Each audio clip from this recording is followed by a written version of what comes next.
红轩，这就是你的不对了。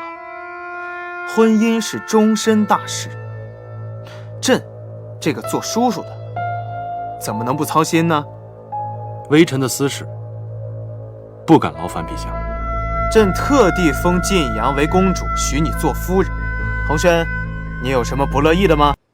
晋阳公主性情温和，朕以为把这样的女子许配给百里红轩，那是再合适不过的。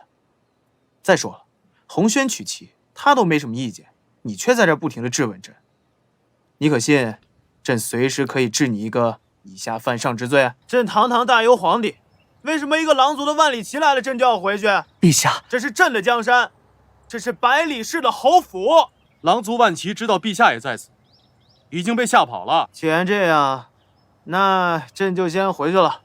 不过红轩，那个狼族人敢再来骚扰侯府，你告诉朕，朕来教训他。红轩，朕这个三侄儿，贪玩是贪玩，可他也是个习武的好手。况且此事，太后已经安排妥当，唇红齿白。你说谁啊？朕身边的工人，一个个长得五大三粗，脸黑得跟个炭似的，个个都是歪瓜裂枣，哪有好看的呀？红轩，你说的不是唱小曲的吧？还剑眉星目，工人哪有长这样的？还妖异。你知道的，太后常说，工人不能长得太漂亮，免得他们胡思乱想。朕怎么不知道？难道是朕的护法天神？